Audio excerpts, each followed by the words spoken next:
Okay, I think it's time we can talk about WWE 2K26. So the game is in its fully released state as of today, which is March 17th. It's been out for a little while now. I have been able to play it via early access on the PlayStation 5 as well as the Nintendo Switch 2. And I have some good, some bad, and some downright despicable things to say about the game. The good is that the gameplay is actually, for the most part, pretty fun. The ragdoll physics add a level of insanity to matches that make things that happen to other wrestlers really unique and really fun. I love seeing bodies interact with the environment, certain objects.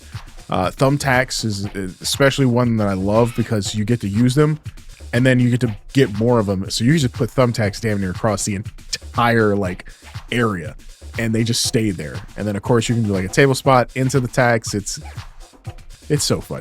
It's so fun.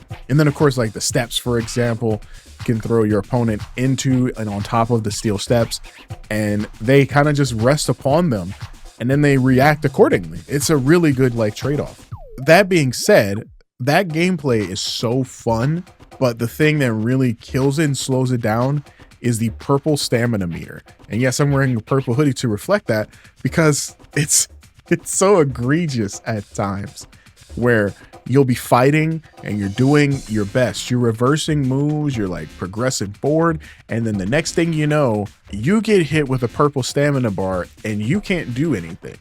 Very similar to being in a stunned state, except you have a little bit more control. So a good example is you've reversed a few moves, your opponent's down, your purple meter is now here. You're basically tired, but you're active. You can still wrestle.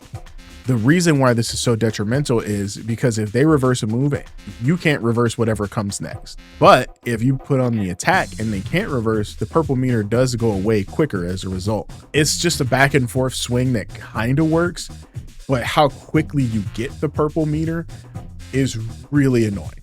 How long it lasts, really annoying. It just feels like it's a good idea on paper, but not perfectly executed factor of the gameplay, where it's not the worst thing that I've overcome, but it is really annoying. But overall, every bit of it is still a really fun experience. And that is a shame because it's also layered within a turd. The overall product and package of it is great and terrible all at the same time. So you have your traditional standbys, your island mode, your faction, your play, your GM, your online community creations, create a wrestler, create an arena, create a belt.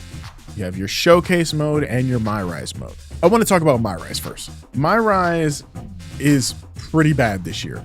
The story is very phoned in and it feels very formulaic, almost like they took beats from last year's My Rise, but didn't really execute them well enough to distinguish it from being different.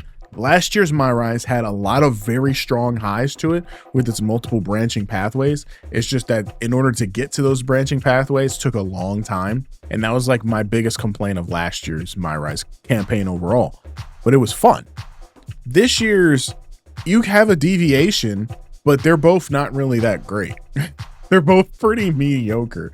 And it's just a means to an end. You finish it to get the unlockables for it, whether that be pieces or, entrance stuff or wrestlers or so on and so forth. You're just playing it to get a means to an end, and that's about it. So it's very ho-hum. It's if you're giving it a rating, it's a 6 out of 10. Or a 7. I give it maybe a 7 because it's fun. Oh, I apologize. I almost forgot. The game forces you to do unnecessary matches to pad the length of it, which is really freaking annoying. I hate it. It is the thing that makes me never want to play My Rise. So they have a system where you have your main story matches, but in the middle of those matches, after you've defeated it or I'm waiting for the next story beat to happen, you have to complete these unnecessary Rise matches and meet a certain amount of stars. And gosh darn it, I don't know why it's so annoying, but the stars take forever to fill up. They don't perfectly fill up because they're only graded on you, not on the match as a whole. Not if the computer does well and starts reversing, you don't get graded on them for reversing.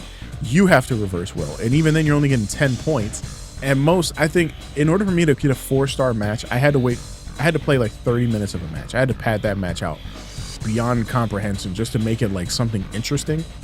And it was so annoying. Now imagine the required star amountage to like move forward is 12 stars. You either have the option of trying to do 3 4-star matches, 4 3-star matches, or 6 2-star matches. The 2-star matches are going to be quicker because it's just you beating up somebody, you get in the finish, 1 2 3, bada bing bada boom, you're in and out. It just takes forever. It is so long. It's so dull. I am not a fan of it whatsoever, especially because when you get to the story beat matches, it's only 1 match. So you do like 1 story beat match and then 5 filler matches that are crap. It's boring. It's poorly designed. Just give us nothing but story beat matches if that's the case. Instead of having like 6 story beat matches and tons of filler matches, just give us all story beat matches. Just there you go. It only needs to be a 4-hour campaign. I don't need to do more than 4 hours of my rights. And that's skipping the cutscenes because I was skipping a lot of dialogue. If you asked me what they were talking about, I could not tell you because I can tell you what I expected from everything. I expected every twist to happen and I was correct. It is what it is. Unfulfilled, mediocre, waste of time. Showcase this year. The CM Punk showcase. Interesting, terrible, then bleh at the same time. Kudos to CM Punk for having his showcase be different than Cody Rhodes, have it be different than John Cena's, or I think John Cena's was the one. I don't remember who was on. I know last year's was like the Samoan one, and I thought that was really interesting as Paul Heyman kind of went through the Samoan legacy. The John Cena one was like, here's all my mistakes. I don't remember what Rey Mysterio's was, but I think it was very similar. Like, here's all my matches as Rey Mysterio. This one was CM Punk, and then he had like a couple where he's like, here's some matches I wish I did. And oh, here's me wanting to change some matches. And I was like, I mean, I guess that's interesting, but you know, this feels like it's going on for way too long. That's what it felt like. It felt like a lot of the showcase for CM Punk just felt like it was going on for entirely too long. Then you get to the final match, which is, spoiler alert, it's just a mixed match tag match with CM Punk and AJ versus Miz and Maurice. And then it just kind of ends and you're just like, oh, okay, I guess. I guess that's how you end this mode. Or you have the option to do this gauntlet, which is horrible. It's not fun. It doesn't, yes, it's extremely difficult. And it's not like that it's just a challenge. It's an annoying challenge. You fight everybody essentially that is in the showcase. And I saw the first person that I saw do it on Twitter. It took him like 2.5 hours. I was like, I am not playing this game for 2.5 hours straight just to not have to do this mode when I can just do the mode and it's going to take the same amount of time anyway and not be as annoying to just tackle. So I'll just do that. Who cares? Showcase, who cares? GM mode I have yet to play. It's not a mode that I particularly invest my time in, mainly because it's a mode where if I can, I want to play with people. I don't want to play it by myself. Playing it by myself is probably dull and not interesting whatsoever. So I just choose to ignore. I have played my faction for 30 minutes to an hour, maybe a little longer. I'm not 100% sure. It is okay. I mean, it's my faction mode. You get your cards, you do your thing. I've heard some turmoil go on in the background, which we'll discuss as well. But it's my faction. It hasn't really changed formula-wise. And I think if you're into that mode, you'll play it. If not, it exists. It's just unfortunate that that mode has certain things locked behind it that you can't access anywhere else in the game. So like certain characters with their certain costumes are locked behind my faction. So it's kind of like if you want to have the full breadth of experience in the game, not as just like a creative person or anything like that, but you want all the costumes for the characters and all the variations that they make for these characters, you're going to have to dive into my faction. The island mode. I have played about 30 minutes to an hour of the island. The island is also ho-hum. The island has never felt like something that I'd ever want to invest my time into, let alone how they are pushing it out there. This year feels really weird. Last year, it was just you play, you can max your character out, go forth, do your thing if you want to spend the money, and then complete the objective, so on and so forth. This year, oh boy, I hope you're ready for these things. So you get to pick between 3 different factions, which is fine. But the biggest issue is that once you're doing these tasks and you can get all the items you want, which is already annoying that they're locked behind the island this year. Again, good hair, good costumes, good tattoos, all along behind the island. It's really upsetting. If you max out your character stats can get maxed out and about 84, 85. That seems crazy, right? Because the max stats for everybody else is 99. How do you get beyond that? You have to prestige your character. So you lose all the VC that you put into said character to then have to put new VC back into it to get to the second level, which is I think 90 something. It's like 92 or 93. I could be wrong. You'd have to look it up yourself. I'm not going to do the research for it. And then you have to prestige that one and then prestige again to get to the max level. So folks, why is this a big issue, you may ask? Because if you're spending money to do it, you've spent money to increase the max level. Then that money is basically taken away from you to spend money again, to then have it taken away from you, and then to spend it again to get your character to a max level, which can equate to close to another $50 to $60. That is insane how money hungry this mode is. And it was money hungry last season. This is upsetting. And this is just strike one. There is a lot of strikes that I'm going to go over that I think are going to piss some people off. And I'm not telling you not to buy the game, because I'm forewarning you to play the game at your own discretion. But I have bottled up my own intentional juxtaposition on these games so much that it has made me upset. So that happens. The island is well and good. The wrestling is still the wrestling. Move on, play it, don't play it, whatever. Then you have to call your friends and talk about the ringside pass. So in the early access, somebody had discovered a way to basically gimmick the ringside pass so that you can complete all the levels quickly. And I can talk about this now because as of the time of me recording this, it has been patched effectively. So if you didn't do it then, you can't really do it now, but you can. It's just going to take longer than the aforementioned time that was first given. You had an ability to change your sliders, go into play now, submit a wrestler, restart, keep going over and over, rinse, repeat, activate like your ring XP boost through the season pass, and then you can knock it out within, like, it says an hour, more like two to 3 hours. 2K did not like this. So they said, hey guys, take it easy. We've altered how much is given to you if you don't meet this certain time frame threshold within a match. So you could still do it, but it's going to take longer if you don't meet the time frame for it. These people were so worried about people completing a ringside pass that they felt the need to patch that, but not patch actual game-breaking bugs and problems that exist in the game. For example, in My Rise, there's a scenario where you're playing it and both characters happen to be revealed and the polygons move everywhere, and they have not fixed it. Xbox had issues connecting to the island, so much so that they had to stop it from interacting with other consoles. And I don't even know if that's fixed yet. PlayStation had to not have the community cross-creation platform shared, and this goes across all of them. They had to turn that off completely. To my knowledge, because I haven't booted it up in a day or so, the custom arena feature where you would remove the LED apron and the LED turnbuckles, or LED posts, they would randomly show back up again. That has not been remedied. They choose, and I mean actively choose, to ignore fixing the game's problems and say, we'll fix the problem where we can't earn money quickly. Because if you wanted to skip the levels, mind you, say you spent $150 so you don't have to worry about missing out on any of these passes. If you wanted to pay money to skip all the tiers for it, you're coming out of pocket another $50. Boy, how doesn't that sound swell? It's a crime. It's a crime. And like I said, this is just some of the annoyances. And yet still, the game is really fun. People have been having a great time putting their match highlights, putting up things that have happened while they're playing. People are doing the Rivals Play Now mode, where the rivalry features are still enabled, but you can go into Play Now and just play a quick match. Out of universe. Things will happen that they didn't expect to see, and it's really interesting. And they love it. It's super cool. But like me, I can't create an arena without things messing up left and right because they didn't fix it and they still have yet to fix it. So I'm waiting on a patch for them to fix it. It's annoying. And then there's a Switch 2 version.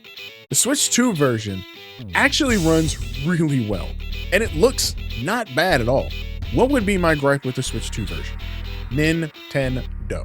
They have made that version so annoying that my original idea, and I can share this, as a creator who makes components for the Main Academy Wrestling Federation, aka Mouth, I was going to use the Switch 2 version to play it. I'll lay in bed, maybe watch the show, work on some assets, put some arenas together, maybe make some character stuff, so on and so forth. You know, things that make sense, where I don't have to be tied to a screen and a PlayStation controller. The Switch has the annoying restriction of being bound by Nintendo's creative like upload rules and regulation. PlayStation and Xbox is like the Wild West. And the Steam version, which is also another problem I'll speak about in a second. The Switch version, everything has to be cleared by somebody. So a good example was I put up a character to test it, and it's the moment you do that, it's under review. Now, when it's under review, you think, well, okay, maybe another 30 minutes to an hour or whatever, it'll be available for you to download. I have waited 24 plus hours for a character to be reviewed and accessible, and sometimes they're still not there. Why bother? Why even bother if that's the point? You're waiting and waiting and waiting, let alone the fact that you're supposed to be able to download stuff from other consoles, other players, and they're not there because people have to review the content that is allowed to go into their game to meet the standards of Nintendo. It restricts you as the player to enjoy something in a timely manner and makes it more difficult as a result, makes it more annoying as a result. So you just kind of like forget about it. You move on, and it's just the worst. I haven't even booted it up to see if my stuff is able to be downloaded elsewhere, because the last time I tried this, the community creations crossplay feature wasn't enabled. So I removed them because I didn't want anybody to get the things, because this is supposed to be a secret. It's under a time frame. It's so horrid. But otherwise, I'd be lying if I said I didn't like playing on the Switch 2. I'd be lying and say that it didn't run well, because it does. Gameplay is not a lock 60, but it's really close to 60 frames.